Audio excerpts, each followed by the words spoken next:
couple of weeks. It was really nice to have last Sunday off. It wasn't off, I was busy working in the workshop, but hey, you know what I mean. And there's a thing behind me, which was the result of all the work last Sunday and yesterday, and it's nearly finished, but more on that a bit later on. Yeah, you see a bit of a lead. Let me get set up, and hopefully we've got lots of cool stuff to talk about today. Well, I know we have, actually. I really know we have. Right, live stream, there we are. Let's find out who's in the workshop. We have Mike Bazanski. Good morning, Mike. Welcome back, matey. Mike says, good morning, Andy and crew. The Giant Governor's also in the workshop.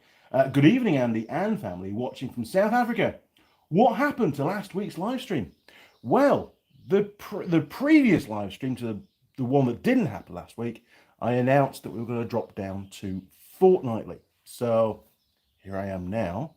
And then next Sunday, there won't be one.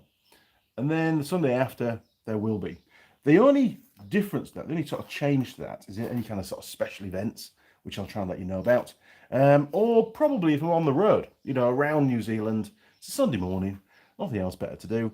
Join in with my mates, do a live stream, provided, of course, there's some good internet. So I'll let you know in advance where I'm going to be and the plan of attack. But it is actually quite nice to have the odd Sunday morning lie-in. It's very rare, but it is nice. But it didn't happen last Sunday because I came out early and cracked on with the trailer project. Now, Mike Bazanski, every other week, there you go, you see. Thank you, Mike, for the heads up. There you go. You guys are already, you don't even need me. You've already sorted yourselves out. Right. Okay, so the plan of attack. First of all, last week, what did I do? Oh, got a bird on the roof. Last week, what did I do last week? Or the week leading up to today? Well, I spent much of my time at home, in the office, doing admin work. Pretty intensive, very boring, probably about a 7 a.m. start. And I usually ran through to about 5:30, 6 o'clock. Had something very, very, very important to deal with. I can't talk to you about it specifically, but I can talk to you about it more generally. So when a new vehicle is put on the road, whether it's a car, a truck, a motorcycle, you know, it has to go through a process called a pre-delivery inspection. Now, this is the last check that the vehicle gets before it's handed over to the customer. So it's actually really, really important. And it helps to pick up on things that maybe, you know, mistakes that have happened during the assembly, maybe bolts haven't been tightened properly. And there's also, you know, sometimes, especially with motorcycles, there's a little bit of final assembly to do because they arrive in crates. Now, there's two organizations that are really interested on how well that PDI is done, other than the customer, okay? You've got the manufacturer. Now, they produce things like assembly manuals and PDI check sheets to make sure that everything's done properly. But you also have the government, pretty important. Now, the government has a department here in New Zealand called Land Transport, and they are the agency that's designated for overviewing PDI process. And they're also the department that provides permission to vehicle importers, such as Honda, Mitsubishi, Ford, and so on. They provide permission to that importer to allow them to perform their own pre-delivery inspections. And that importer then has the responsibility of extending that permission out to the dealer network within that country. And there's some very, very strict criteria that needs to be met. You know, every single dealer has to follow the rules. And if they don't, any problems, they get reflected back directly to the importer. The dealer themselves doesn't, believe it or not, doesn't have to answer directly to Land Transport with respect to PDI. If there's a problem, and Land Transport regularly do audit checks at dealership level and report back to the importer, if a problem is found, it's up to the importer to put things right. And if they don't, and they're not being seen to be proactive and get the problem sorted pretty quickly, and if the problems were widespread, and you could also, if they sort of reach that sort of negligence kind of level where there's many mistakes going on, and a particular dealer or a number of dealers are not following the rules, that, believe it or not, that importer can actually have their rights to do internal PDIs extinguished, removed. They can't do it anymore. And the only alternative, if that was the case, would be to have the vehicles PDI'd, I don't know, through a third party, maybe VTNZ or the AA or another company. Most embarrassing, but obviously that kind of scenario is extreme, and any importer worth their salt would make damn sure that never happened. So I've been very busy. Right, enough on that, but just a bit of an insight for you. And also, lastly, the person that's nominated by the importer, the employee that's nominated by the importer to they call it the new vehicle entry certifier. Whoever's got that part, that task as part of their job there, obviously carries a corporate responsibility on behalf of the importer. But believe it or not, they actually carry a personal responsibility as well. So imagine the scenario where a car was PDI'd by, I don't know, arthurdaily.co.nz. Classic TV series. And a wheel fell off. So obviously they didn't torque up the, something else to talk to you about today, actually. They didn't torque up the wheel nuts properly.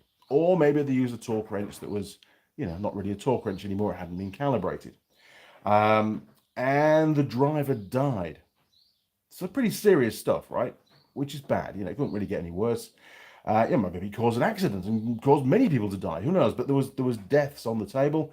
And as a result, an investigation would take place. Now, either the mechanic, the service manager, the dealer principal, or potentially the chap or chapette that works for the importer, the new vehicle entry certifier, one of those individuals all through that chain, depending on the evidence at hand, potentially could go to jail for manslaughter, severe negligence, because they're not, somebody within that chain is not doing their job properly.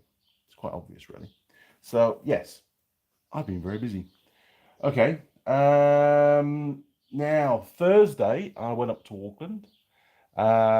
Stayed in Auckland Thursday night, got some stuff done. Friday morning, had a very important meeting and a couple of visits. And then Friday afternoon, battled my way home in the Auckland traffic and avoiding police cars, as always.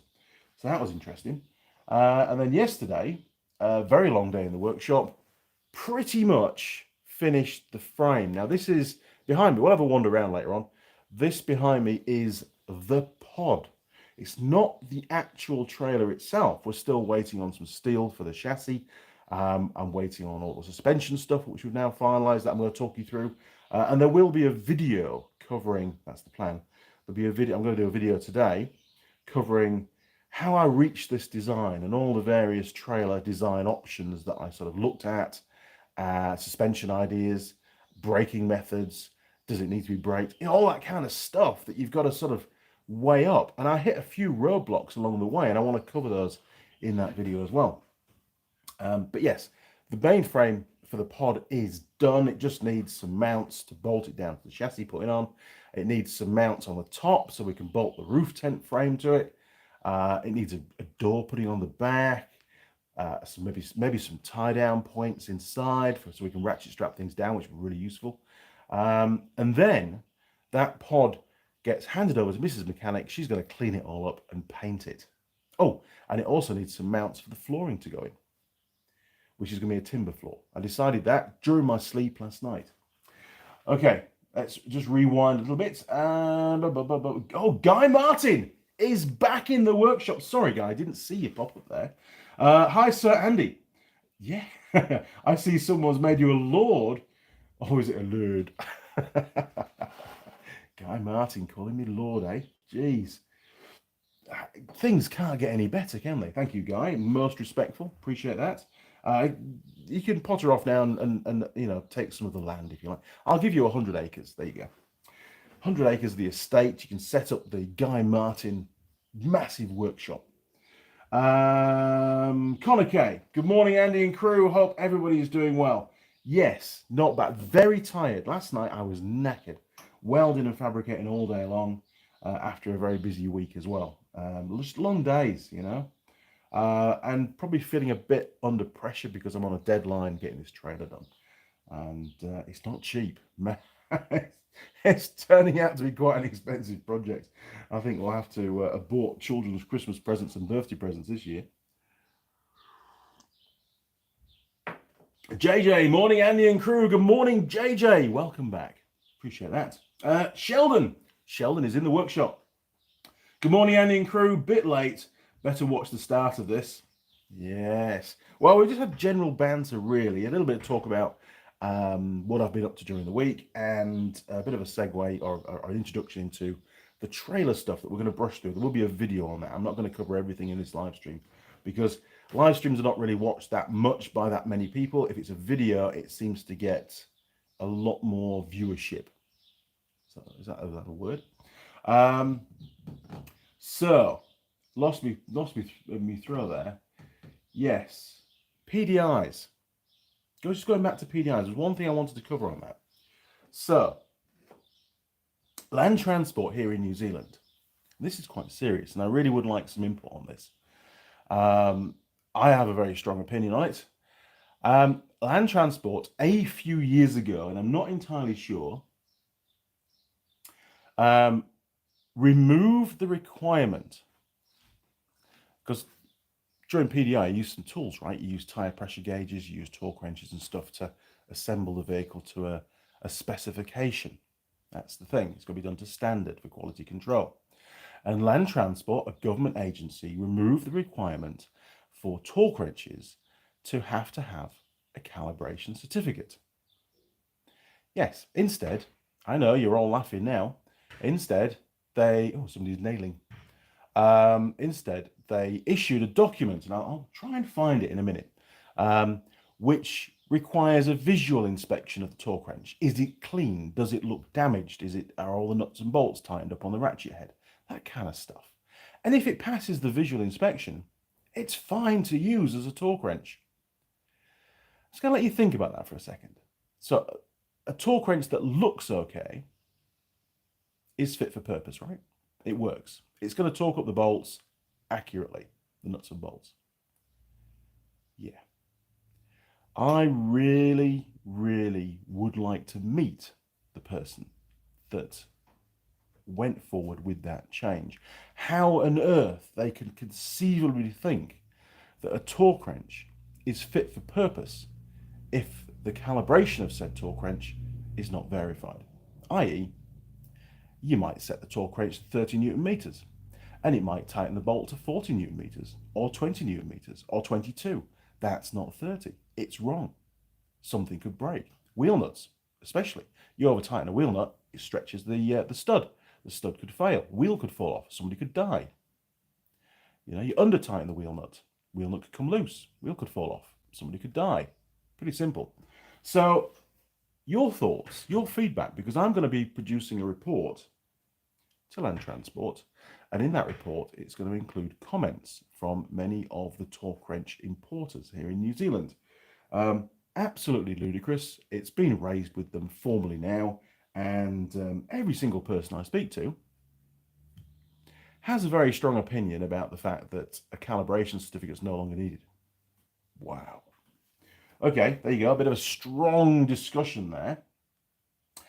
Peter Woodfine, good day, Andy and crew. Good day, Pete. Welcome back, matey. In fact, I'm going to have a cigarette. I really am. Oh, before the cigarette, the arm, it hasn't fallen off. Remember a couple of weekends ago, you guys diagnosed me with ringworm, and you were right, it was. But if you look now, it's all fixed. The worm of ringness has disappeared.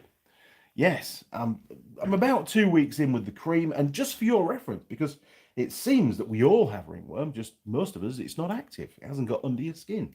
So what I use, just for, men's health, as we like to cover it, is this stuff called Resolve. Resolve Plus 0.5. Available from your pharmacy, and not a sponsor, by the way. Wish they were. And it's the strongest antifungal, itchy, tinny, I don't know, it does athlete's foot and all sorts of stuff. It's the strongest one you can buy. If you're in New Zealand and you've got feet like me, you need this kind of stuff. It's good. It's really good. I should email them and get them to sponsor me, because I'm going to be using a lot of this. Right. Hopefully not. Okay. So where do we get to? I lose my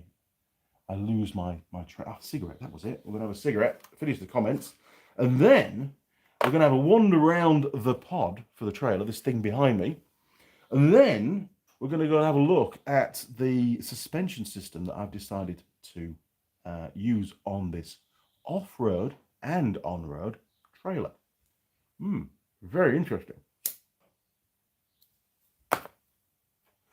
It's very, very interesting. But remind me to put the pie in the pie warmer before we go and do that. Okay, where do we get to? MF50B. Morning, Andy and crew. Good morning, MF. MF still do, won't it? Roger Heaps. Good morning, Lord Andrew and crew. Good morning, Roger. Hope all is well. And the little piglets are growing nice and fat for a few weeks' time. Pete Woodfine. So, remove all calibration. Then who gets the blame when it all goes wrong? That's right. Yes. And it will go wrong, won't it? Because things are calibrated for a reason, right? Really important stuff. I bet if you went to NASA and said, could I see one of your torque wrenches, please? And could I see the calibration certificate? They would say, yes, of course you can. It was calibrated last week and it's going to get calibrated again next week. We have to be absolutely bang on in this place. And there's a reason for that, Geez, I mean, the whole purpose, this sole purpose, other than beating over the head the apprentice when he does something wrong, the sole purpose of a torque wrench is to torque a bolt to a set torque, an accurate torque setting. If it can't do that, it's not a torque wrench anymore. It's not going to perform the function. It cannot be classed as fit for purpose. It's unbelievable that some government department would even contemplate thinking about removing that requirement. Begs belief, really does. Anyway, moving on. Thank you, Pete. The Giant, my torque wrenches go in for calibration every 6 months, as I don't want to take any chances. Good man, that's excellent. In New Zealand, we accept once a year. Just a point to mention, actually, I spoke to Brandon at Teng Tools on this scenario, this case, this issue, a few times over the years. And when you buy a brand new torque wrench, right, it's calibrated in the factory, and especially here in New Zealand, it can take a while to get shipped to New Zealand and then out, through the distributor out to the store, sits on the shelf in the store for a few weeks, months, whatever, and then it gets sold. So the start date on the calibration certificate is possibly 6 to 9 months ago, so it's only got a few months left of its calibration period, which is 1 year. However, if you're buying a brand new torque wrench and you keep the purchase receipt to prove when you bought the tool, and then potentially the tool may stay in your toolbox for a few weeks before you start to use it, the day it goes into service, i.e. the day that you begin to use that tool, you need to make a record, maybe a photo with a newspaper in the background and the torque wrench being unwrapped or whatever, some kind of evidence, because Brandon was saying that the actual year, as far as New Zealand's concerned, begins once the tool is used, once it first starts usage. So that's something to bear in mind, because, in some countries, there can be a lot of the first year's calibration certificate time can be used up while it's sat on the shelf. Where do we get to? Pete Woodfine. I was working with a guy a few years ago and noticed that he had blue stuff on his sandwiches. I'm wondering where this is going. I asked him what it is and where did he get it. He said it's crab crab paste. I got it from the chemist's. It was cheap as well, but it doesn't taste that good. Nice. Oh dear. Ray Chewy or Chul. Could be an L at the end. Chul, I think it is. Ray Chul. Good evening, Saturday from a freezing Nottingham, UK. My husband, Ray, okay. My husband David is watching your live in a pub shed, drinking a can of Brewdog. What a bloke! He's really got into the groove of watching these live streams. That is brilliant, Ray. Thank you very much for the update, and a big shout out to the husband, David. Good job, David. Welcome aboard, matey. Machine NZ, Kevin. Morning, Andy and crew. Good morning, Kevin. I've not been machining stuff recently, but I have been fabricating stuff. Actually, another revelation. Now, you may remember a few weeks ago, months ago, we had a new power supply put into the workshop, and the brief to the electrical contractors that did all the work, which was extremely expensive, by the way, was I need 4 16-amp outlets, 1 in the workshop, 3 outside, to run the air compressors and also to run other workshop equipment, including the mill and, of course, the MIG welder, the Murex, and the plasma cutter, and other high consumption stuff, you know. Well, yesterday I plugged the MIG in. I plugged it first of all, not yesterday, sorry, yes, it was yesterday. Plugged it into the internal socket in the workshop, which is the one just up there, which you've all seen, and proceeded to do some more work on the frame, the pod, and the RCD tripped out in the box. I'm like, what's going on? I'm only on setting 4. I'm not even at full power. This is ridiculous. So I unplugged it from that one and I plugged it into one of the ones outside. Did the same thing. Doesn't work. And if you remember before, I powered the mill using one of those sockets, that one up there or one outside, I can't remember what it was, and it tripped the RCD. It doesn't work. So guess who's going to get an email tomorrow? Very unhappy customer. Whole reason for putting that power supply into the workshop was to do all that kind of stuff and give the workshop a usable power supply. Yeah, fit for purpose. Again, problem. It does, however, yes, it did solve the problem with the air compressors. None of the RCDs trip with the air compressors, so it's probably a surge issue. But anyway, you know, maybe an RCD isn't, you know, we can't fit those and it just wants a normal circuit breaker. But that's their problem. You know, I gave them the brief of the requirements. They came down, did a site visit, went away, came up with a plan, gave me a quote. I agreed to it. That's the contract. Paid the money. They came down, did the work. Doesn't work. Problem. So, yes, Andy's got a battle on his hands again. What is going on with this world? Pete Woodfine, put the pie in the pie warmer, Andy. Remind me again when the cigarette finishes. It's gone out. In fact, it's gone out. So let's go and do it now. And then I can light that up when we come back. So the pie today, bit of an oddball actually. It's not so you run-of-the-mill pie. This one is from New World, and it was $6.20. So it's up there on the price, but it did come from their delicatessen, so it should be quite nice. Remember, the same delicatessen supplied the pork pie. Again, very different to the normal pies that we do. This one, from memory, it's been in the freezer for quite some time. In fact, I think I bought it at the same time as the pork pie. That's how long it's been in the freezer. It was packed on the 23rd of December last year. And if it had stayed in the fridge, it would have been best before the 25th of December last year. So it's been in the freezer, so I'm assured by Mrs. Mechanic it'll be fine.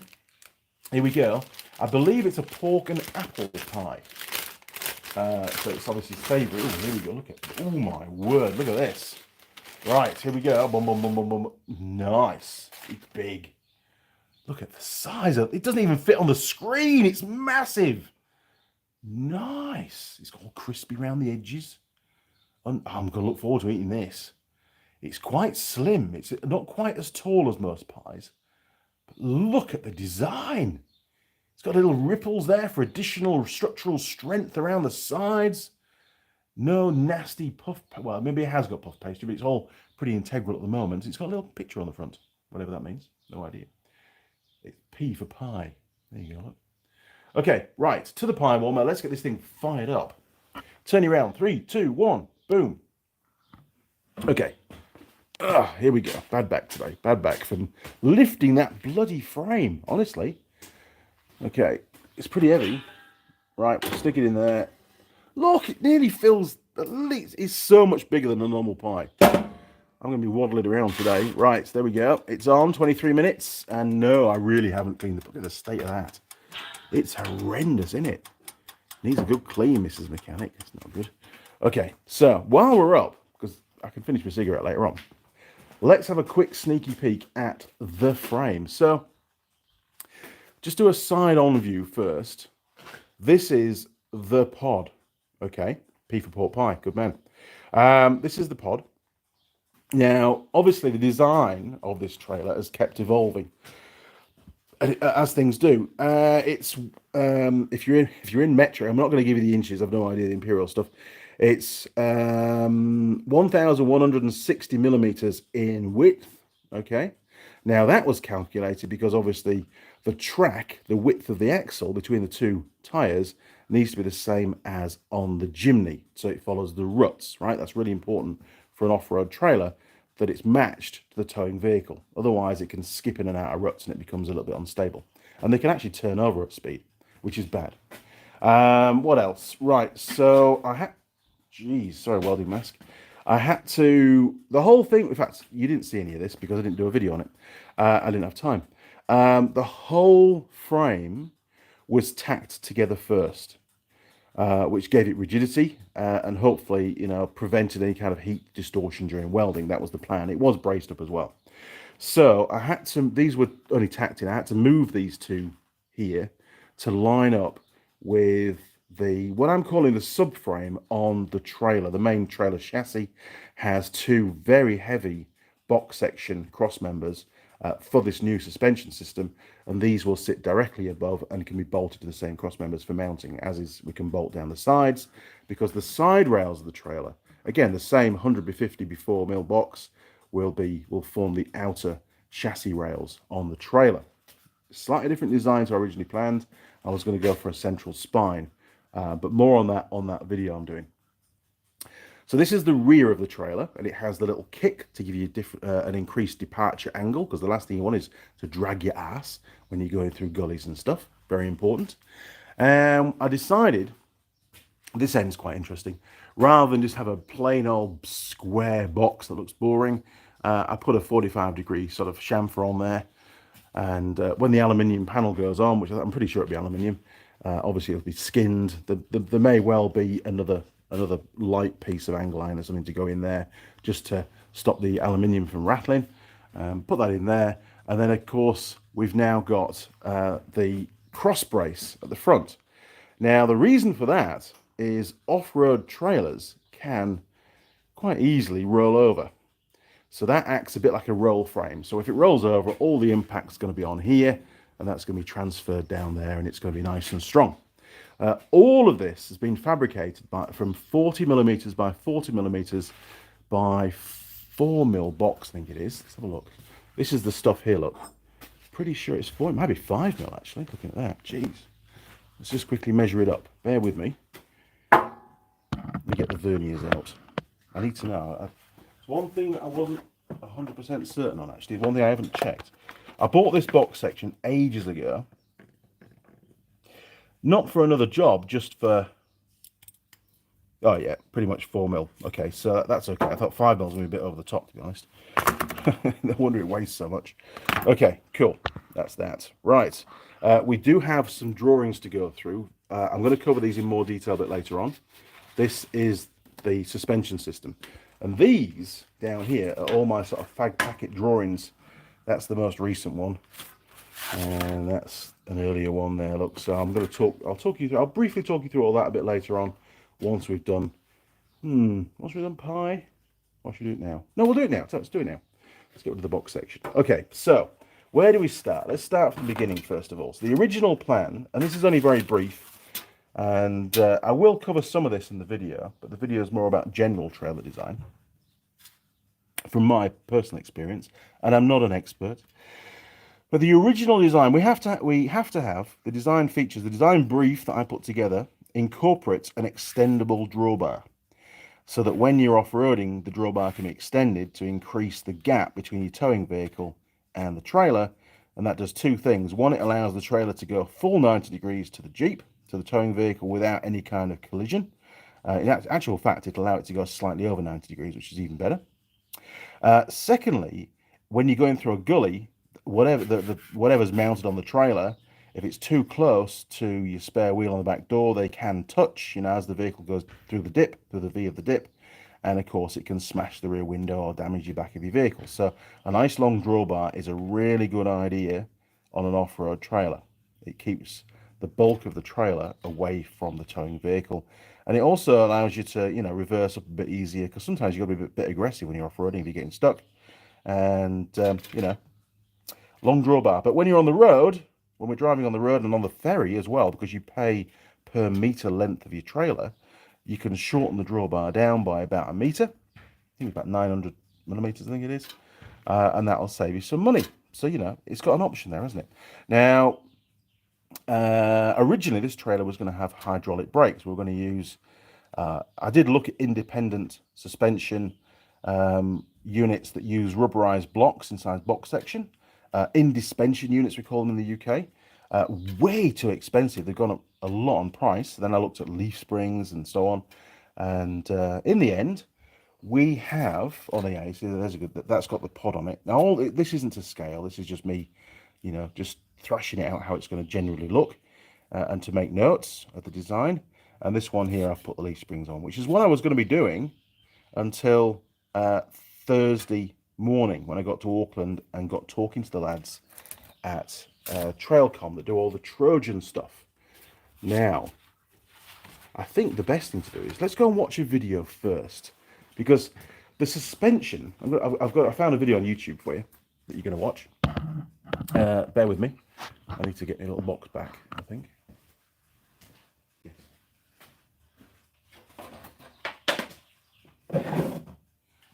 There we go. I should get rid of the glare for you. Right. So I'm going to turn up the volume.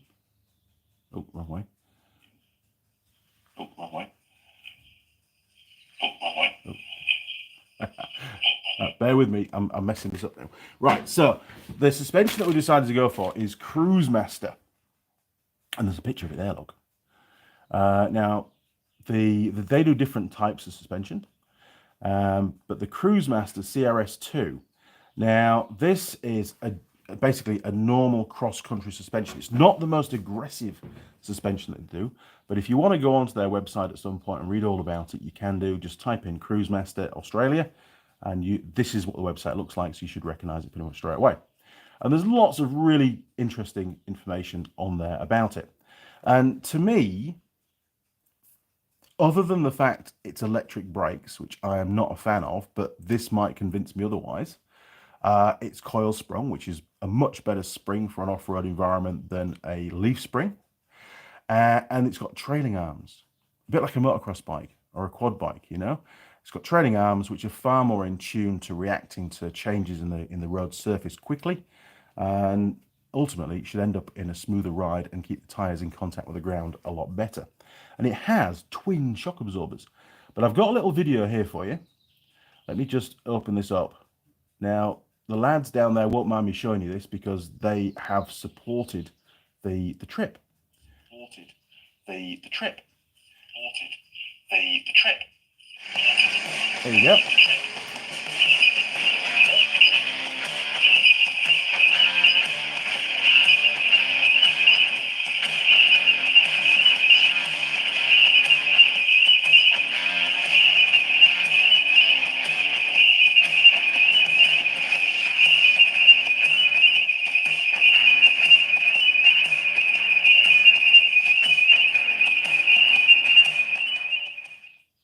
I'll have to turn the volume down. We're getting feedback. But you can go onto their Cruise Master website and you can see that. But you have to watch it with no volume, won't you? Otherwise, it's going to blur everybody's speakers. And obviously a system that's becoming highly popular in the caravan world because they build a lot of off-road caravans now as well. You can see, oh, there you go, look, it's done. Brilliant. That was easy. Right, so we'll go back onto there. Okay, so you've seen the video and you can go on there, and just to reiterate, the Cruisemaster website looks like this, just for your reference. There you go, look, so you've got a little stag symbol thing going on, and it's cruisemaster.com.au, and that's the actual CRS2 page, but there's lots of other different variations. I wouldn't say they're a sponsor to the channel, they're not. What they have done is provided a much reduced price for a kit to do this particular trip for this trailer. So thanks, lads. Really, really appreciate it. Now, let's go and look at some engineers' drawings, because as part, on their website, you can actually download the fitting instructions and stuff. So I did have it all in order, but I've been using it yesterday. So again, that's what it looks like. That's like their leaflet that they do. I got these blown up to A2 just for this particular live stream, and the drawings for me. So it's very, very cool stuff. Very happy with it. It is expensive. Don't get me wrong. It is expensive. Now, I think these. Where's one? There we are. One. Right. That's the first page. There we go. I just moved one page out of the way. So gives you another idea. Very nice CAD drawings going on. And drum brakes, electrically operated drum brakes, you can adjust. So I understand it. It's got a toe adjustment using this adjustment here. I'm told that you can also adjust the camber of the wheels, but I haven't yet worked out how that's done. So that's further down the line. And when I come to build the chassis, which is I'll be starting that on the 4th of February. I know, but I'm away from home. On the 4th of February. I will be doing a video of the installation, a full installation of this kit. It might be a couple of videos. We'll see how things pan out. But as regards, Sheldon's like, ooh, drawings, look at this, nice. So as regards the drawings, I'll be careful with the old YouTube thing. Let me just take you out of the tripod, actually. Might be easier. There we go. So I've got to keep the phone orientated, otherwise YouTube gets really upset. But there you go. Those are your drawings. It gives you all the dimensions that you need for installation. It's very good. On the video that I do, or videos that I do of building the trailer, all this stuff, all these files, everything that I use in conjunction with that build, I'll put on in a Google Drive and give you a link. Now, the main box section, they don't actually stipulate wall thickness, but that's going to be more dependent, I think, on the size of the trailer. This kit that we're getting can do up to a 2-ton trailer. So in reality, our trailer is going to be slightly oversprung, which means the springs are going to be a little bit on the hard side, but that's not a bad thing for off-road. We don't want stuff bottoming out. So basically, this is your trailer frame, and this is 150mm box, but they don't give you the thickness. And then you've got those two basically independent suspension units, these bits, which the cross member of the trailer drops on top of that, and then you weld that straight to the box section. There's no bolts. It's not bolted into place, which I thought was a bit odd, actually. I'd have actually preferred it to be bolted into place, and I might still do that, but I need to talk to the engineers first and see if they're happy for me to do it, because obviously I want to keep the warranty and everything. And also that would deviate from the normal installation, which might make might make the video less relevant, so we'll have to see. You also get the separate twin shock mount that goes on, and the spring sits underneath there as well. You can see that on this drawing. There's the two shock mounts, and of course you've got the bracket for the top of the spring with the little rubber donut thing in there, the little mount. But really good information, really, really good. And then you've got basically the installation guide here, look where to put the bushes and stuff, and it just talks you through the whole thing, which is pretty good. I'm sure I'll have lots of questions as I go through the build. And the company in Auckland, there'll be more on them later on, they just started to bring this in the last few months, this Cruisemaster equipment for trailers and stuff. So very cool. And one of the things that because it's electric brakes, Cruisemaster also make their own off-road hitch. And again, I'll be covering that in the trailer video, but the off-road hitch provides a lot more angular movement. Again, because a ball hitch it can run out of travel, and you can end up snapping the hitch.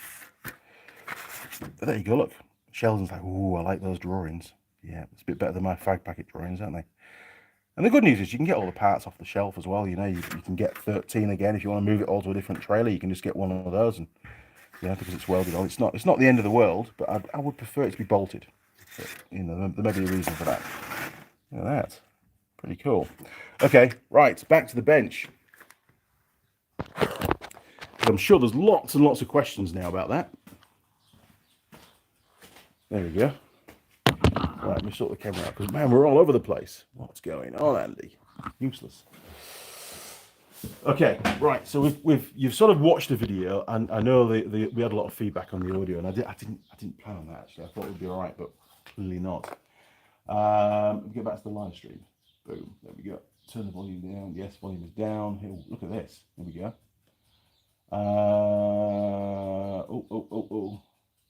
Right, Virginia Governor Andy, please don't forget to talk to Tang Tools for me about the toolboxes we're about last year. Thank you. For Jane, probably the best idea, I don't know if you have yet or not, but send me an email so I can just forward that through. Brandon can then make contact with his counterpart in South Africa, the importers there, and that they can get onto it. Basically, that's the way it'll work best. And I can just do a little covering email to go with it so that Brandon understands where I'm coming from. Pete Neves, good morning, Andy and crew. Smash the like button. Boom! Smash the like. Go for it. Virginia Governor, P for pork pie. Thank you. Ray Chewy, what pies did you enjoy when you were in the UK? Well, believe it or not, in the UK, I didn't really eat pies. Mrs. Mechanic used to cook a beef stewy hot pot thing with a nice Atora crust. That was my favourite, but that was more of a sit down meal. No, if I was hungry and out on the road, often sausage rolls. Thomas the Bakery sausage rolls, unbelievable.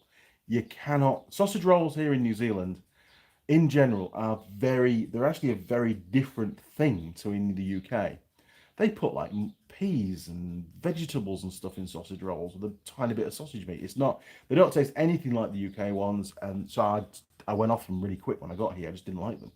And then I found pies. But really only in the last few years have I started to eat pies. I didn't really do pies then either, when I first came here.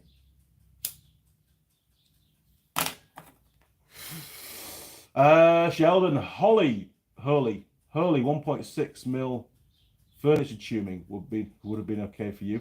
You'll need the Ranger to tow it. It's pretty strong. It's pretty strong, Sheldon. It is definitely overkill, but it does act as a roll cage, which is really good for the trailer. The trailer has a high possibility of ending up on its side. And I mean, the pod was the fag packet design was put together based on leaf springs without shock absorbers. And leaf spring trailers, especially when they're off-road, especially when it's a light trailer, which is what this was going to be, they tend to bounce a bit. When you hit a rock, they kick right up, And I was going to go for slightly heavier duty leaf springs to make them a bit more rugged, a bit more, a bit higher endurance, a bit more durable for the off-road environment that we're going to be in. And this trailer may be used, I'm sure it'll be used for other adventure trips in the future. It'll be a great asset to us to be able to, to do that. And it's also not tow vehicle specific as well. So, who knows? Maybe further down the line, I might get a demo new 4-wheel drive and we'll go off for a weekend and we'll do a review on it, because I used to do that kind of stuff for motorcycles and 4-wheel drives in the UK, believe it or not, a long time ago, but I did. It's pretty cool. I haven't really gone into that on the YouTube channel. This is, it's more of a mechanic based kind of thing, making stuff. So, I thought, well, there's a good chance this trailer is going to at least fall on its side. And that's why I put the X-frame on there. And the box section was already in stock. And I hate to say it, but the budget on this trailer, I had to build it as cheaply as possible. It was something it wasn't really planned. Originally, we were going to put the roof tent on the roof of the Jimny. I was going to use the original bike rack to transport the little Honda monkey bike on the back of the Jimny.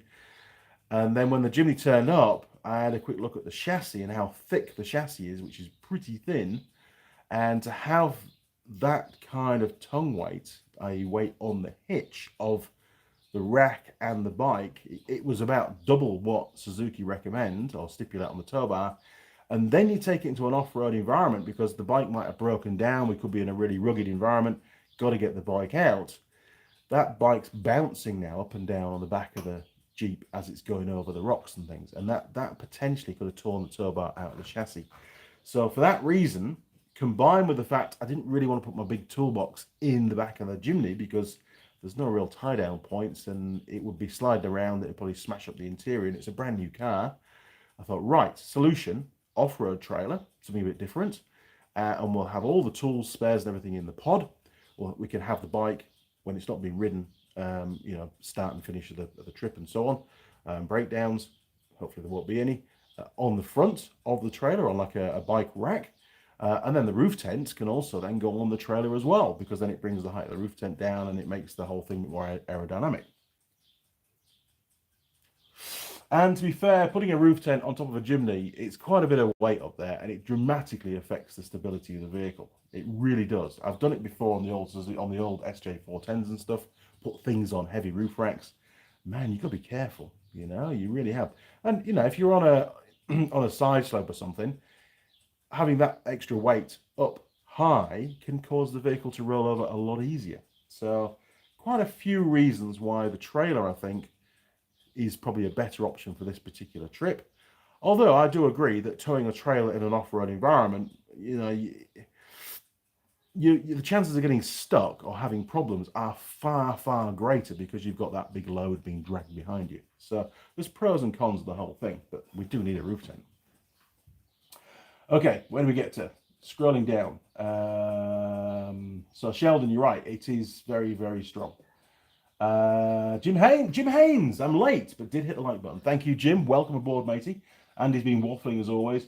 Overbuilt Automotive, looks like I popped at the right time. I like some drawings. Yeah. Skimmy Ward. Yes, drawings. Drawings are great. Engineers' drawings, I like them very much too.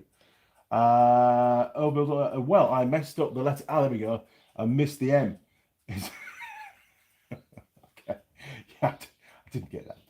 Roger, trailer will have better ride than the Suzuki. It may well do. The Suzuki is on coils as well, though, by the way. So it's like, it's complementary suspension system. It's pretty good. Vijay, thank you, Andy, for helping. No problem at all, matey. Sheldon, roll tube for race cars here in New Zealand is 2.6 mil. Yeah, it's all I had, and I had lots of it, and I've still got about 7 meters left. So it is what it is. You use what you've got, right? Within reason. I think if it had been 50x50 box, it would have been too big. I wouldn't have used it. But 40x40, 4 mil wall, which I know now, it's all right. It's good. We'll have another look around it, the pod, before we get the pie.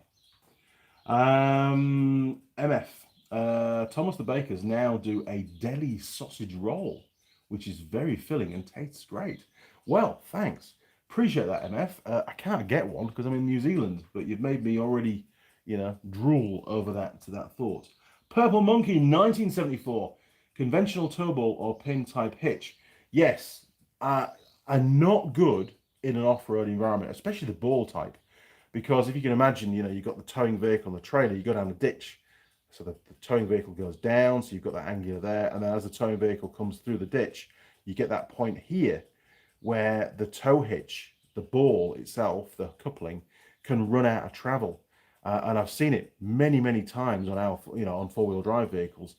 The tow bar is bent, or it can snap the ball off, but usually it just bends the tow bar. It puts massive stress on the hitch, and you don't want that.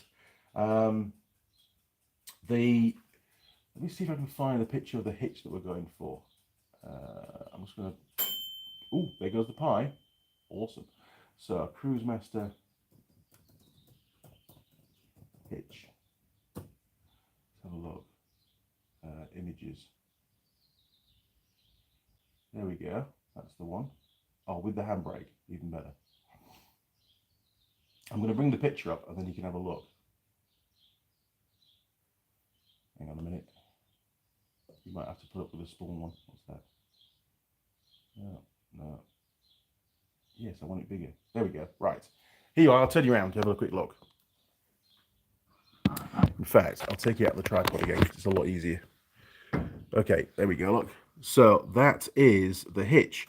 So you have an additional pivot just here, look.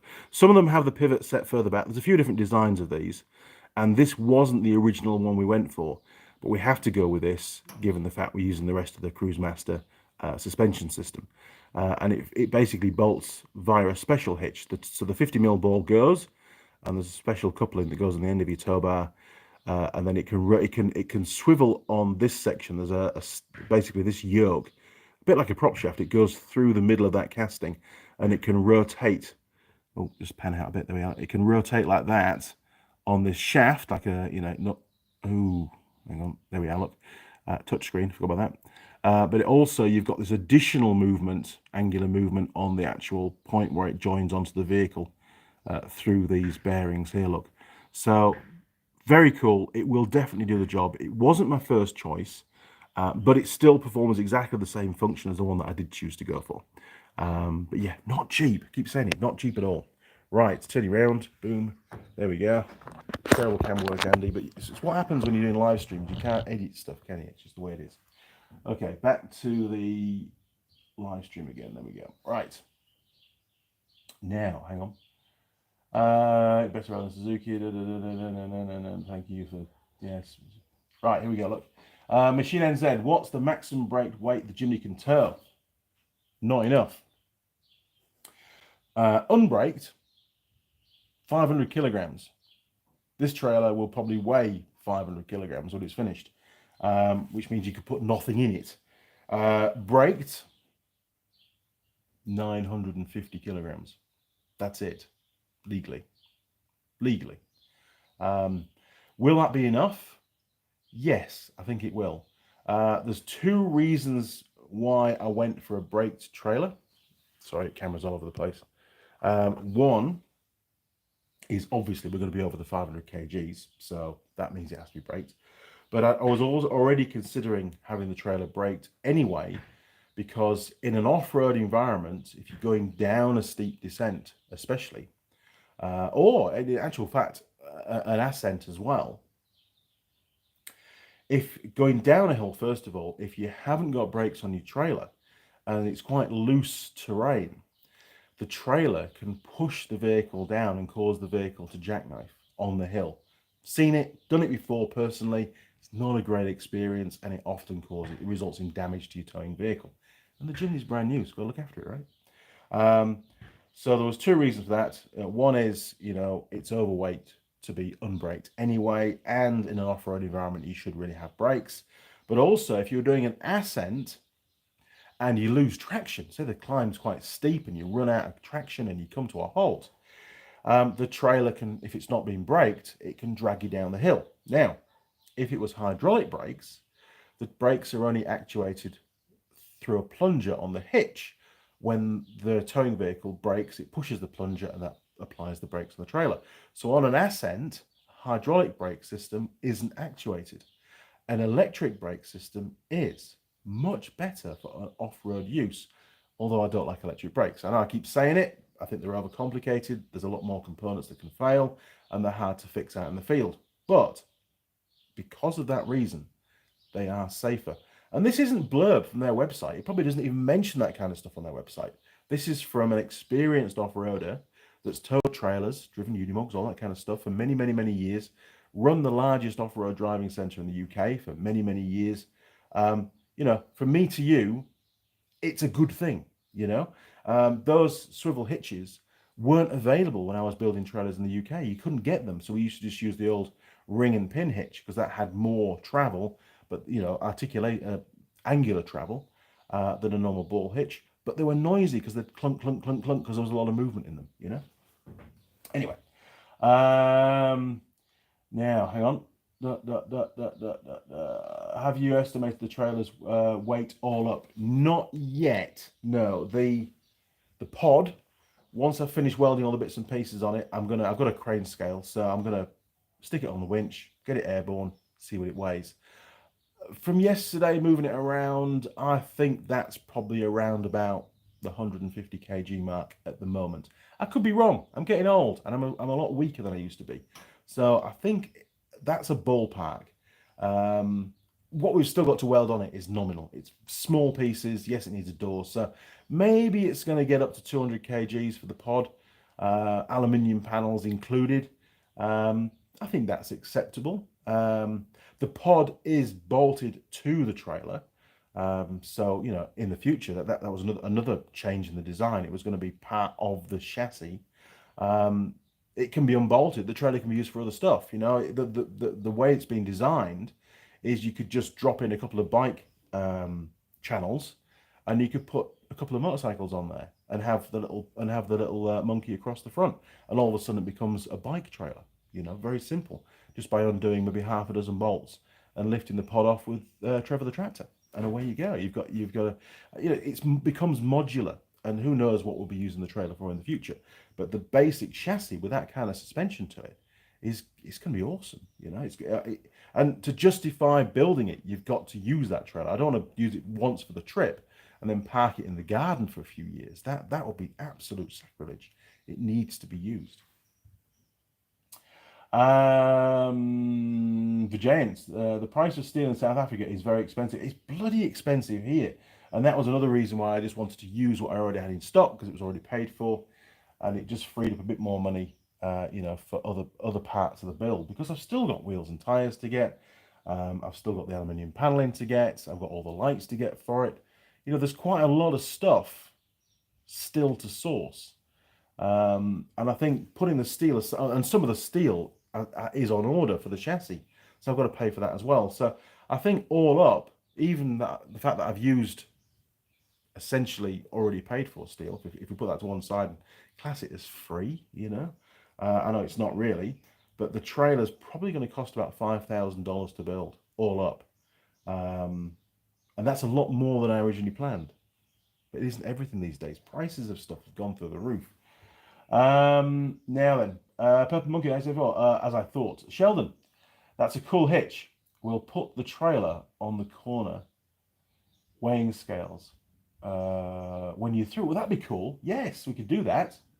Overbuilt Automotive. I mean, actually, the crane scale that I've got will do up to 1,000 kgs. So, unfortunately, Trevor the tractor can't lift that kind of weight off the ground, and obviously the little winch can't either. So, it would be nice to weigh it, actually, to find out what the final build weighs.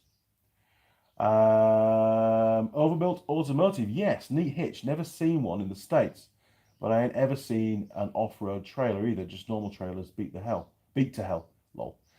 Yeah, I mean, it solves a lot of problems, does that hitch? I think it's going to be a great thing. But again, you know, this trip that we're doing next in March, it's, you know, yes, the main focus is on Mrs. Mechanic riding the monkey bike, but we've also got a brand new current model Jimny doing the trip, so we can do some reviews on that. We've now got a trailer which has got some state-of-the-art, straight off the shelf. It's only just come out, off-road suspension system and hitch. So again, we can cover all that as well. Oh, pie! Jeez, Sheldon, let's go and get the pie. Golly gosh, right. I just want to quickly show you the pod again, because I think we ran round it a bit quick last time. So there you go, look. Yes, I wasn't doing too bad in my welds yesterday. It was all right, even though I was having to use normal workshop power again, which was a bit of a struggle. But I just plugged all the lights and everything into the new power supply, because it can run those fine. Yeah, look at that. I'm very pleased with the X-frame at the front. It looks cool. Very cool, in fact. There you go, look. There you go. And the original design, Sheldon's going to laugh his head off now. The original design was to have an X-frame on the sides as well, and one on the roof up here. There you go, running across there, another X. But that would have been massive overkill, and it would have weighed a lot more, and it would have used up all the spare box section that I've got. This is all I've got left, look, up here. Just one 4 meter length and one that's about 2.8 meters. That's all I've got, other than some little tiny bits, some cut-offs down there, look. So yeah, right, pie. You've been waiting for this, and so have I. Holy moly, we've got a slight slight opening on one side. The bonding's failed. Oh, it feels good though. It feels really good. It feels quite solid. It's not over hot either. This is good. Okay, pie time.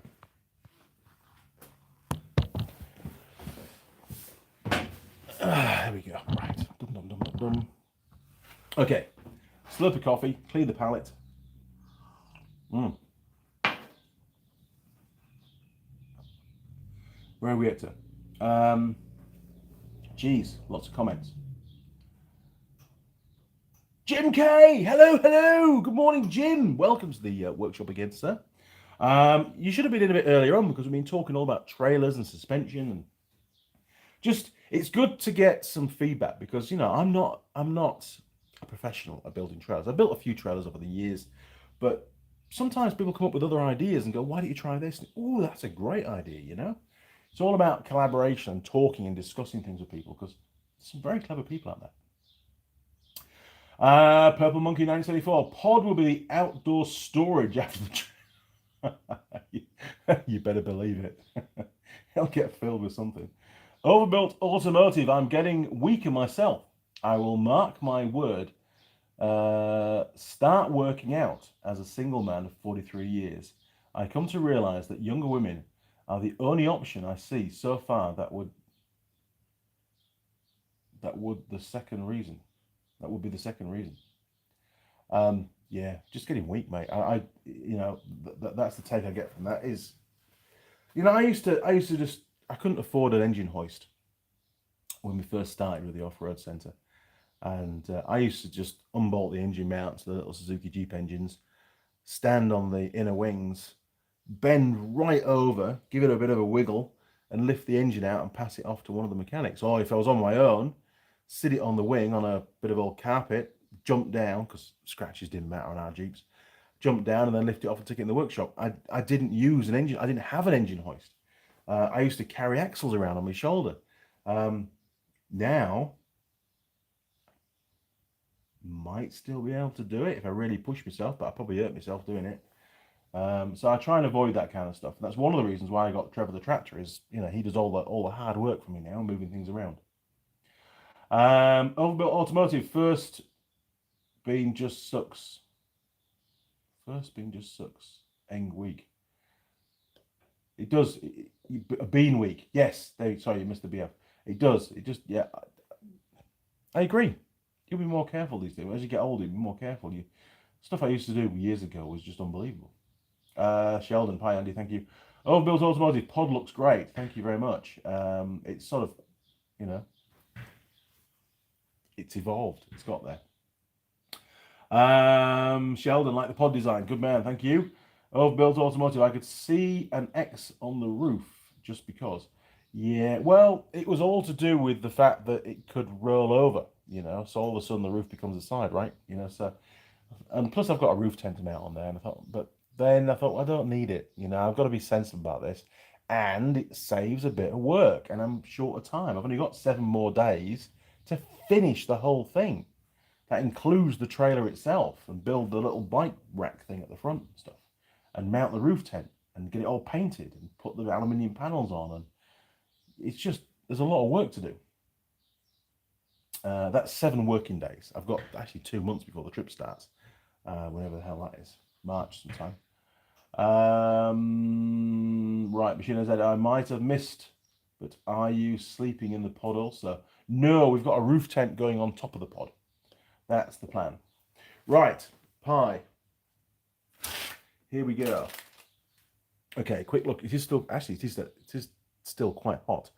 The residual heat. I thought it wasn't, but it isn't. It is quite hot. So there you go. Got a bit of an opening there. Look, probably not a bad thing at the moment. P for pie. Underneath looks pretty good. We've got a bit of a crack going on there. Look, but it's a big pie. I mean, you know, you put that in my hand. It's just slightly wider than my hand. It's a whole hand pie. It's massive. Now, those that have just joined us, this is a pie from New World, and for me, it doesn't tell you on the bag what it is. I'm going from memory. I think it's a pork and apple, but I could be wrong. And these are only available from New World supermarkets. They're from their delicatessen. Although you can, I believe you can order them online through their website. I think you can. I think you can order deli stuff from there. I'm not entirely sure.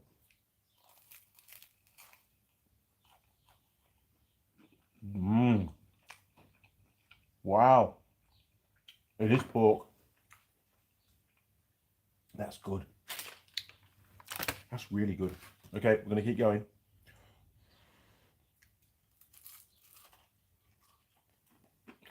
Oh, Kevin, off now. We'll watch the rest later. Thanks for the stream, Andy. Hey, no problem. See you around. You need one of these pies, by the way. They're really good. Look at that. So we've got a lot of pastry on top. So I'm hoping that the volume of meat increases. If it stays the same, that's pretty crap. But I think it's going to open out. I think we'll be all right.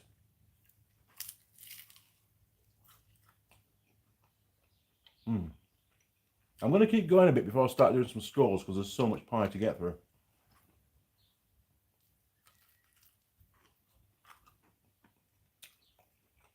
Ooh. Nice. Come on, give me some comments.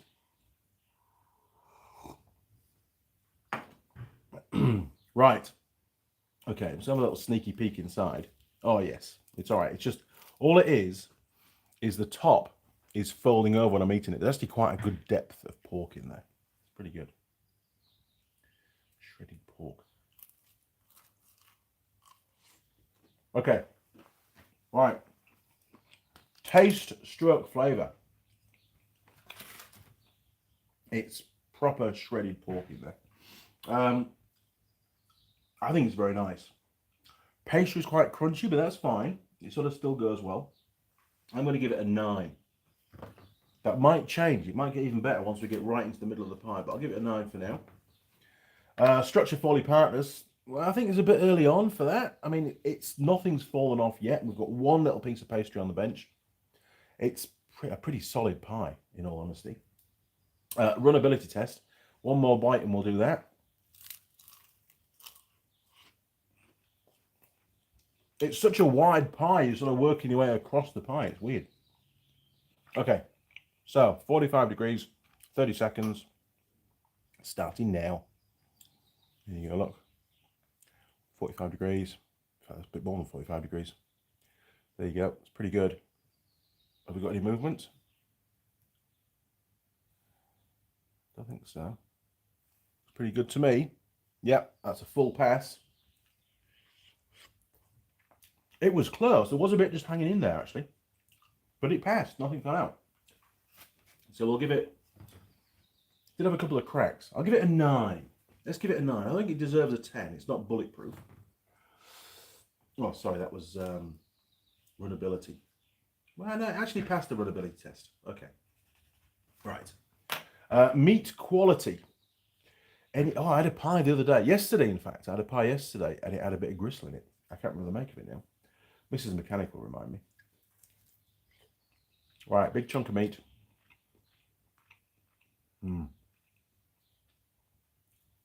That's proper pork, that is. That really is proper pork. It's good. Okay, meat quality. Could you get any better? Yeah, I'm going to give it a 9 again. It could be slightly better. I've had sort of better meat in like a pulled pork sandwich as regards pork. So still slight room for improvement there, New World, but it's pretty damn good. Pie to crust ratio. Okay, so this is where we look at how much pastry there is compared to the volume. It's a big ass pie. But it means there's an awful lot of contents because it's quite a big circle, isn't it? A lot of areas. I mean, look at that. Absolutely amazing. The base is quite thin, but it's strong, which is what you want in a pie. You don't want it all gooey and lots of pastry. Puff pastry on top, but it's not filling, you know, and it's not falling apart either. It's quite, you know, structurally, it's quite sound as the puff pastry. Some pies, puff pastry on there, it just explodes all over the place. This isn't doing that yet. So, pie to crust ratio, very, very good score. I think it's going to score very highly. Even the corners of the pie are very thin. You see down here, look, it still maintains the same thickness. We've got slightly more pastry down this side, look, but it's actually bloody good. Bloody good indeed. In fact, actually, that's probably just where it's folded over.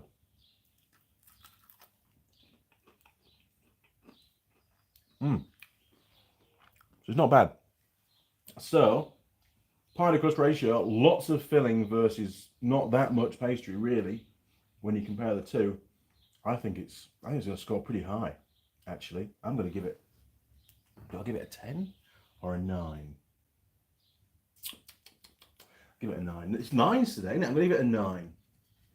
I think a 9. I think it could still be, there's still slight room for improvement. Now, availability logistics, only available through New World and only available at the New Worlds that have a deli counter. And I'm not 100% certain if you can order deli products online. And again, it will be reliant on your local New World having that counter. So, supermarkets, possibly online, only New World, and some towns don't have New Worlds. And the smaller towns don't have delis either. So I think we need to reel it back in, actually. I think we need to go for maybe a 5. I think 5. I know it sounds a low score for a supermarket product, but because it's deli, they don't all have delis. Pastry taste rating. Okay, so first of all, a bit of the puff pastry stuff. Very crispy. Relatively tasty. No real weird aftertaste, which is good. Okay, a bit of the pie pastry without destroying the pie. Jeez. I'm destroying the pie. Oh my word. Okay.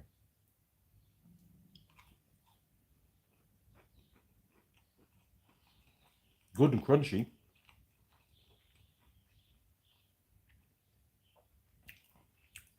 A little bit dry.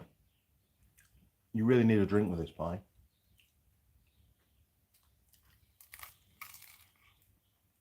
Sorry, I had to bite that bit because I exposed a lot of contents and they would have disappeared otherwise. Okay. Pastry's all right. It's not that flavoursome, is the pastry though. It's quite bland. I'm gonna give it a 6.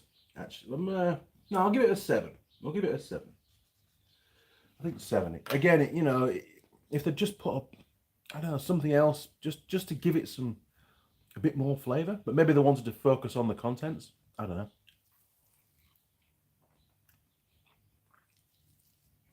know. Big chunk of meat. Good. Now, would this pie still be tasty cold? You know, you bought it, done the shopping, pop it in the glove box, forget about it for a couple of days. Would you eat it? Well, cold pork tastes great, doesn't it, cold? You know, because, well, pork tastes great cold. Just to me anyway. I don't think the pastry, because it's quite thin, I don't think it would go real soggy. I think it would maintain that sort of integrity and it would still taste okay. I think it would taste pretty good cold, actually. I'm going to give it...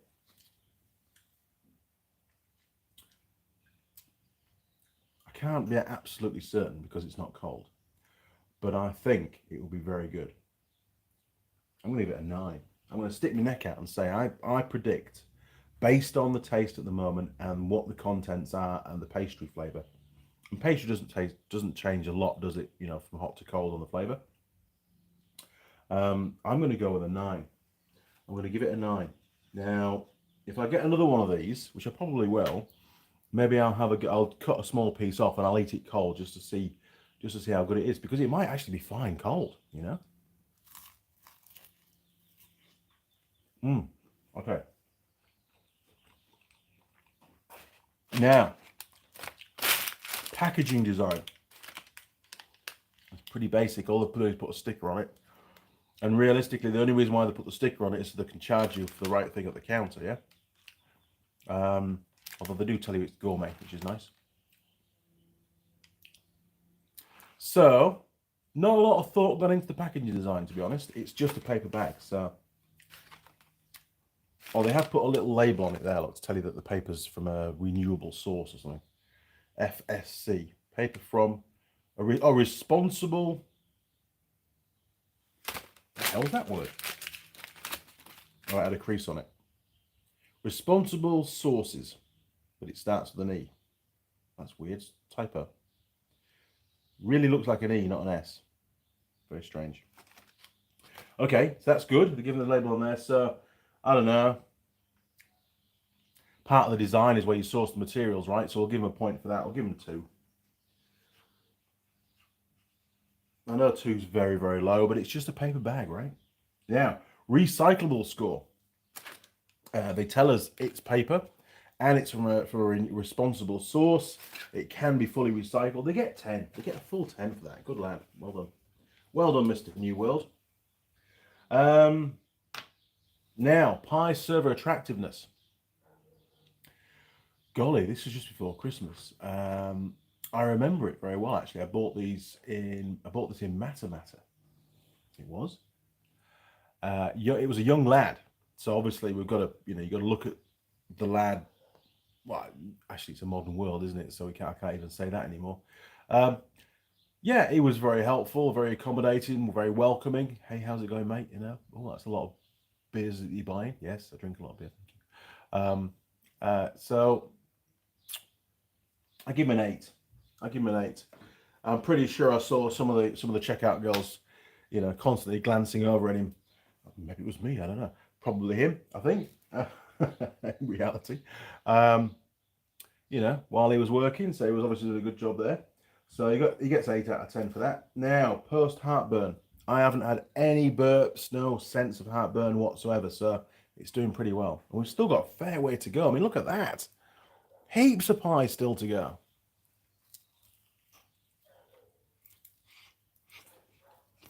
Hey, my. Massive chunk of meat. Wasn't going to let that bit go to waste. Luckily, well, I thought I'd clean the bench, but I've just wiped it on the bag and maybe I didn't clean the bench very well. Too late now. Extra flavour is what I say. Man, this pie just keeps on giving. Okay. We haven't got much more to go. I just need to eat the pie now, basically. Comments. Let's just scroll back. There's so many comments that I've missed.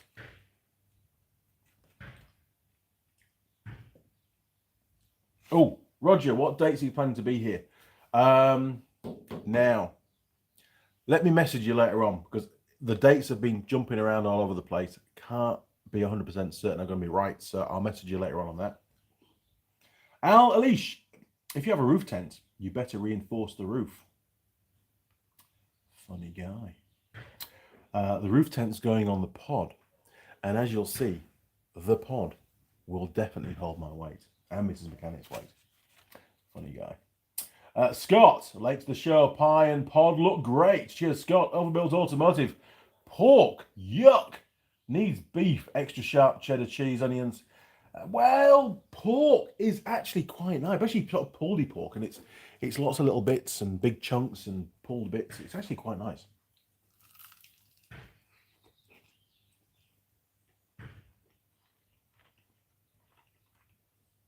The one thing I will say is because the pork meat is quite strandy, and that's the nature of pork, because it's pulled.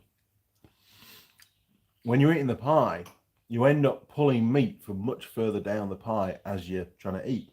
So it's not. It can be quite messy, is what I'm trying to say.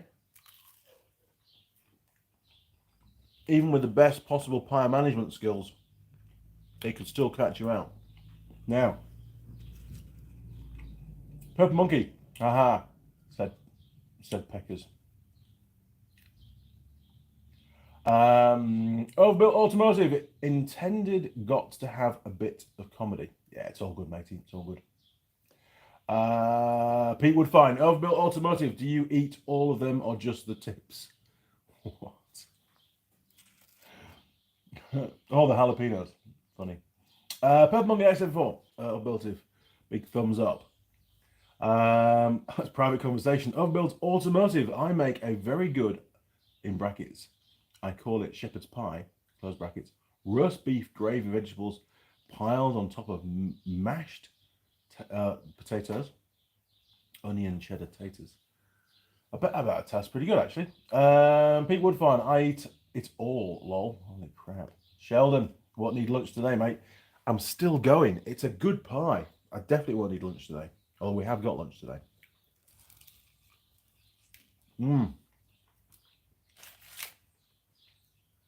It tastes... Actually, that mouthful was probably the best mouthful yet. That was really, really good.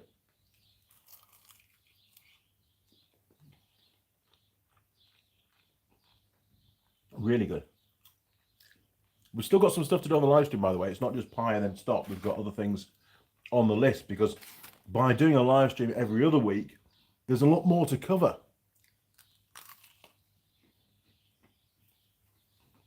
Okay, we're nearing the end. I'm finally getting there. This is one impressive pie. And hardly, even though it's puff pastry on top, there's hardly any mess on the bench. It's brilliant. Okay, last piece going in. Say goodbye to the pork pie.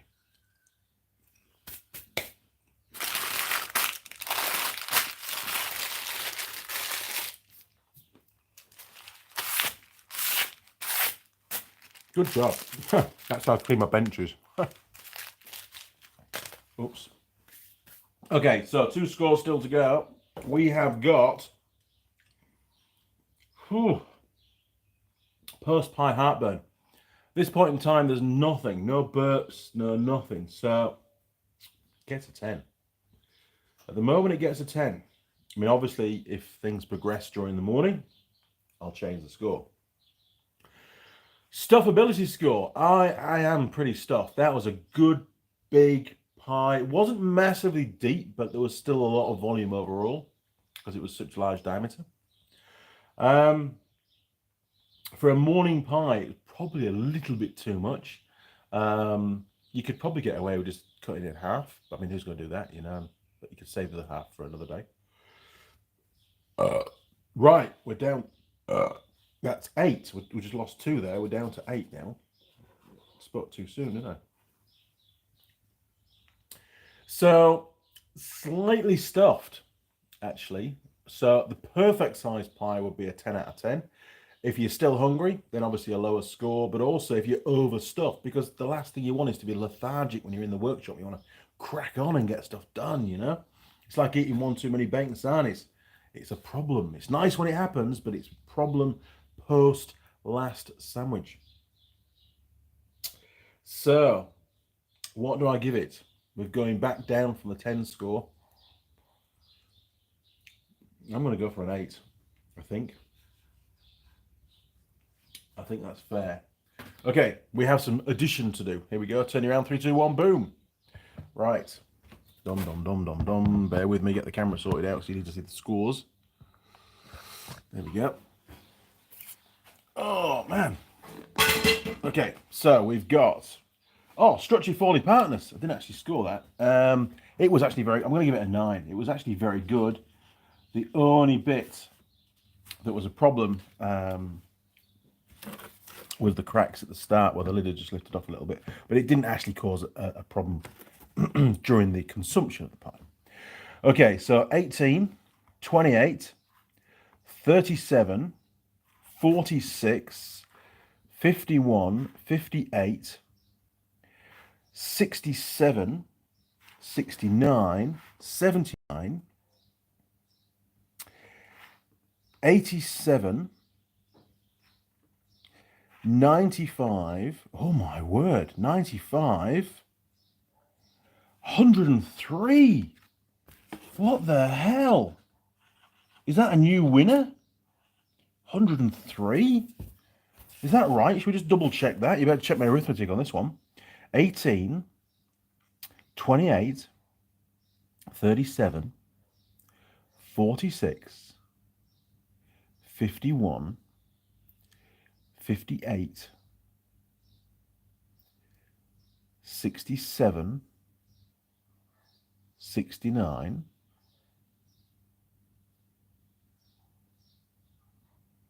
79. Am I getting this wrong now? 79. It sounds different to me. 87. 95. No, it's right. 103. Holy crap. 103. Who would have thought? Right. If I'm wrong on my arithmetic, do let me know. So this was a New World.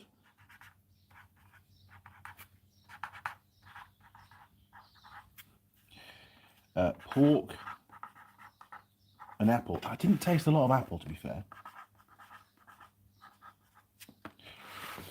Oh, should we put the... no, we didn't have a weight. We could put a price. Because it was quite expensive, wasn't it? To be fair. What was the price again? $6.20. I'll just put that on there.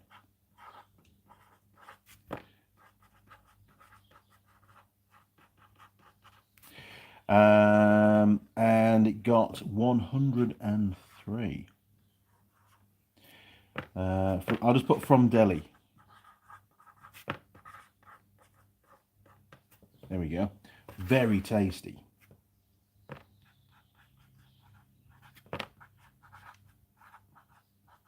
Brilliant. Lots of information there. Okay, 103. Where's that going to put us? Let's have a look. Dum dum dum dum dum. Oh, can't go that way, can we? There's a pod in the way.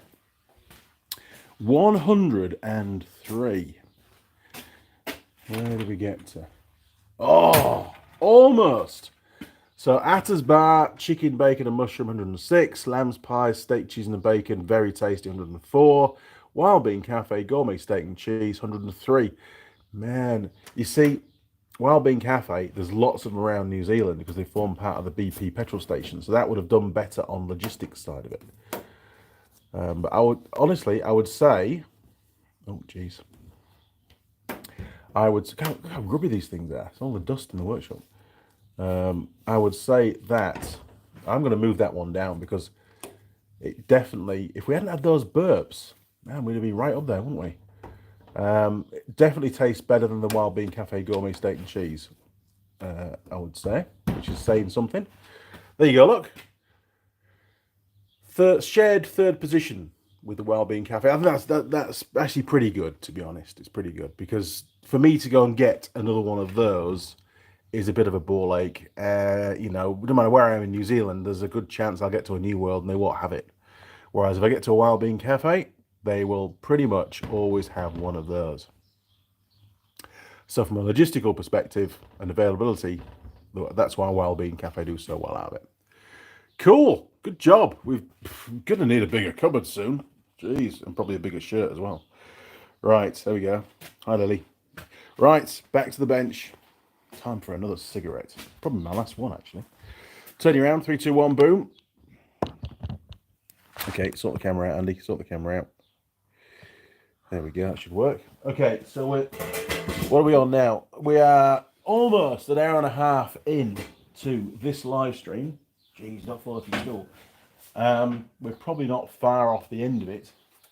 Oh, I have a Christmas present. Somebody sent me a Christmas present. There was no note with the Christmas present. So if you sent it, let me know. Let's go and have a quick look on the table of stuffs that arrives. Goods inwards. What have we got? Well, it's all right. It's only got my PO box address on it, so that's fine. We've got 2 items.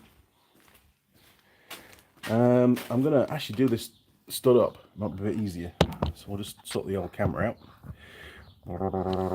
There we go. That should work. Right, we have something fluffy. God, I've got grubby hands for this job. Might need washing before I even start. Okay, definitely no. I have been in the bag already. Holy shit, that's big. Pew pew! What's it say on the bottom? Motherfuckers.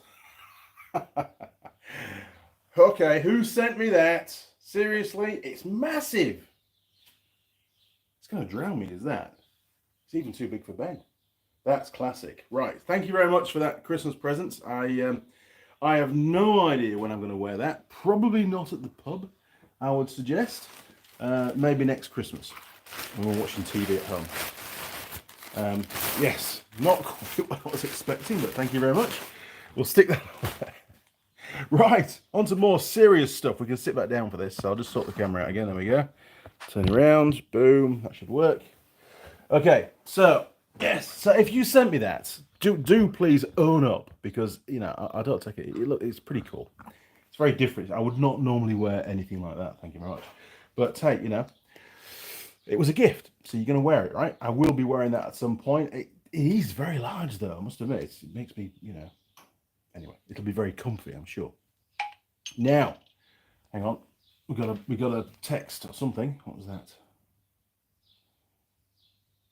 No, nothing important at the moment. Okay, so I was down at Forge, New Zealand the other day to see Jared. Haven't seen him for, we're not even level. What's going on, Andy?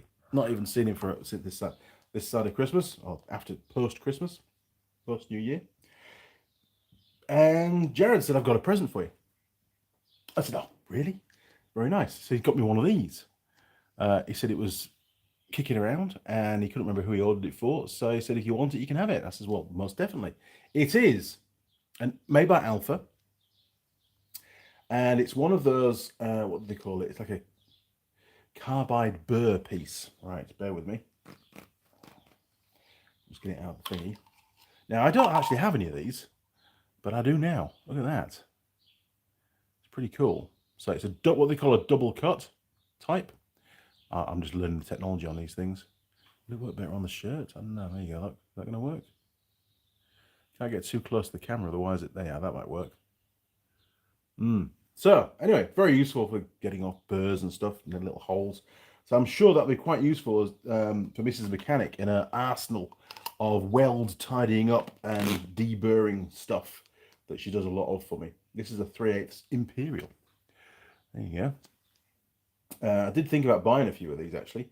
Material RPM. Wow. For metal, 22,000 RPM. For stainless steel, 33,000 RPM. And it's got a 1/4 inch shank. There you go. 6.35 millimeters. Nice. Cool. Thank you, Jared. Christmas came early. Well, Christmas came late this time around, but we'll consider it for next Christmas, eh? Right. Okay, so we've got lots of comments. I've got one cigarette left. I'm going to have this, and then we're going to call it a day. Because I got a video to make, actually, on trailer stuff, haven't I? Then I've got to get this pod finished. Busy day. Okay, scroll back a bit. Where do we get to? Bum, bum, bum, bum, bum, bum, bum, bum, bum, bum.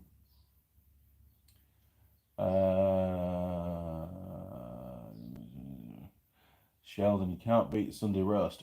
Ooh, Sunday roasts are nice, but you need a Sunday afternoon to settle the roast afterwards, don't you?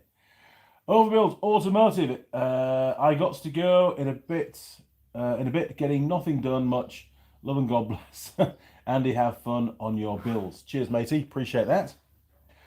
Sheldon, Vijayant, I think he'd struggle to get a roast in for lunch after that. There's no way I'm going to have anything for lunch today. Pretty sure. Unless we have a really late lunch. We have got some sushi in the fridge, which is planned for lunch, which we should have had yesterday, but we forgot about it. I've got the Wheel of Death on there for some reason. Very strange.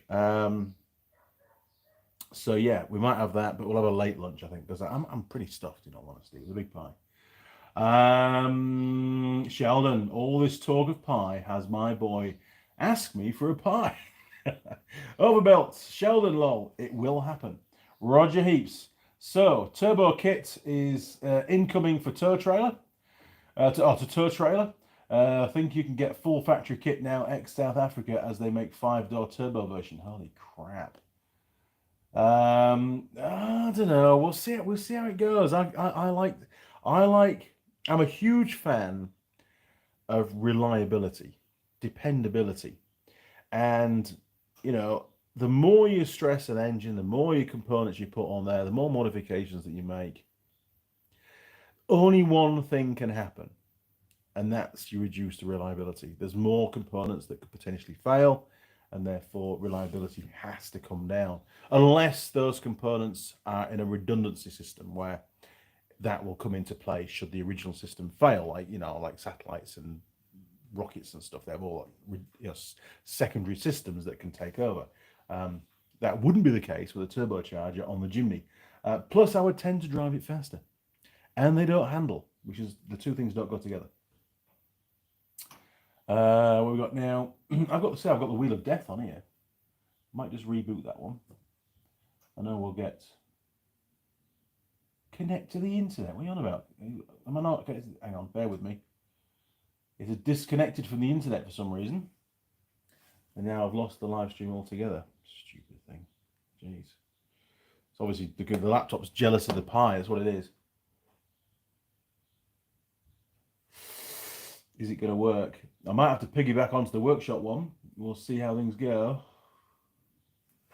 Let's try that. I've not ever done this before, where we've done the live stream going out and coming in on the workshop internet. We'll see how that goes. We are connected, so it could be a good little test, actually. Right, do that. Okay, we're back in. Just going to wade through some adverts, and the comments should come up shortly. Boom, boom, we're back. We're back in action. Skip adverts. That's wonderful. Okay, so let me know if the quality of the outgoing live stream now suffers because we're sharing the same internet. I did do an internet thingy this morning. It wasn't too bad. Okay, here we go. Right, Sheldon. With an improved availability score, we would have had a new leader. We would have absolutely had a new leader, but I had to be fair on it because not all new worlds have a delicatessen. Oh, that was posh, wasn't it? And not all delicatessens sell the same stuff either, so it's a bit of a potluck whether you get one of those or not. I've still got the Wheel of Death. I don't know what's going on at all. Okay, we've still got comments to get through, so we're all right. Purple Monkey 1974, expensive. You get what you pay for. It was expensive. You're right. Pete Woodfine, you might fit into the new jumper next. Thanks, Pete. It's massive. It'll take me loads of pies and stuff to get that big. And I don't want to get that big, but you know, it's a bit of fun. Whoever sent it, I'm very grateful. Don't get me wrong, it's just different, isn't it? Mrs. Mechanic's gonna laugh her head off when she sees that, as will probably the kids. That's why I think it'd be a great Christmas jumper to wear, because we do like a little video call thing with the kids every Christmas, so they'll be laughing their heads off for that. Pete Woodfine, thank you very much. Overbuilt Automotive, those burrs are a must-have. I use them on the heads, even on the 212 cart motor when cleaning up intake ports and exhausts. Oh, I'm pleased to have one now. I've never had one. I've always used like little die grinder wheels and stuff. You know, just the same as your bench grinder stuff, but mini versions to go on your drill and stuff. And they always leave loads of dust, and they don't last very long, especially in the Dremel. Pete Woodfine, best using a die grinder, the burr bits. Yeah, I don't have a die grinder yet. I'll have to get one. Overbuilt Automotive. I wonder if Makita do one, actually, because then it's compatible with stuff. I don't want to use an air-powered one because they're bloody noisy, aren't they?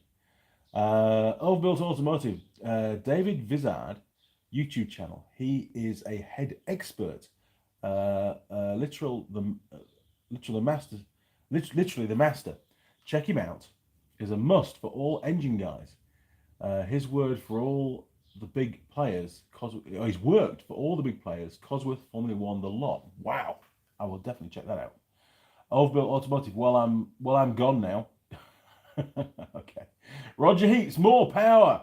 Overbuilt Automotive. A bit of port cleanup goes a long way. A lot in some times. Sheldon's Smoky was the first with flow bench, but Vizard took it to the next level. There you go.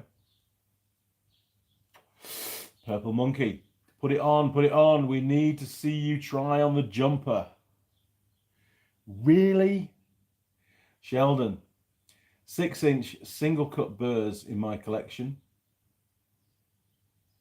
of deburrs. They can get away on you easily. I bet they can, at least 6-inch one. No, I'm not going to put the jumper on. You've seen what it says on the front, and I'm all geared out now for doing the next video, so it's all right. Maybe at Christmas I'll wear it. We'll see. Next Christmas. Okay, where do we get to? Jim Haynes, Astro Pneumatic. Onyx line of grinders are very quiet. Okay, I'll check it out. I'll see if we've got an Astro Pneumatic importer here in New Zealand. In fact, I'll take a photo of that because I will only forget. And of course, we need the right tools to go on the right stuff, don't we? There we go. Thank you, Jim. Appreciate that. Okay, crew, we're about there. Next week, I'm away Monday to Friday. I'm travelling over to Napier and then all the way down to Wellington, back up to Palmerston North, and then home on the Friday. So there will be this is my last day until next weekend here in the workshop. Cracking on with the trailer. Lots of work stuff to do next week to catch up on. Oh, that was a burp, wasn't it? Maybe I need to reduce that score a little bit. It might drop. Maybe the Wild Bean Cafe Gourmet Steak and Cheese is still better. Because I never get any heartburn from them. I don't. So, I'm away all week. However, Mrs. Mechanic has started a Give a Little page. If you find that, I haven't got the link, unfortunately, to show you. She's got it. She's not sent me the link yet. So maybe I'll try and put it on in the comments to this live stream later on. However, in the meantime, if you want to send anything through for this project towards the trip, I'll make sure that she gets it. Any donations that come through the Give a Little page, it's, I think 75% goes to the Alzheimer's Trust, which Mrs. Mechanic, is supporting, has supported quite a bit over the years. 5% goes to the Give a Little page for running the page and stuff. And then 25%, the balance, will then go towards the actual costs of doing the trip, which is going to be pretty high at the moment. If you want to send anything through on PayPal, you can do. There's a link on the homepage. Any donations are, most gratefully received. It's turning out to be quite a big project, and you'll get your name on the trailer. How's that? Mrs. Mechanic's going to put little fishes on there, depending on, on the donations through the Give a Little page and stuff. So I believe that's her plan anyway. But I'll certainly be giving you a shout out and stuff during the trip as well. And a big thanks to, what do they call themselves again? Cruise Master. And in actual fact, the New Zealand importer, which is Trailcon, I think, in Mangere, in Auckland. Huge thank you to them for drastically reducing the cost of that suspension system. Still more than I intended to pay, and it would, even what I paid, is still more than what it would have cost, just if I'd gone for the leaf springs and the other stuff. But I think it's a massive improvement for the trailer, and it's going to be really, really interesting to see not only the installation of that kit onto a trailer, but also how it actually fares in the real world on the trip. So very much looking forward to that, and it's given me a lot more motivation now to go with that style of kit and to learn a lot more about it, because it is a learning curve for me. I have never installed that style of kit before, and I think it'll be great. Fingers crossed, as long as the electric brakes work properly, which is a bit of a concern, to be honest. Anyway, okay, crew, right, thank you again. If you can donate, please do, and I will see you not next Sunday, but the Sunday after. I'll see you in 2 weeks' time, and we'll have a pie again, I'm sure. All right, crew, thanks for joining. Cheers, over and out.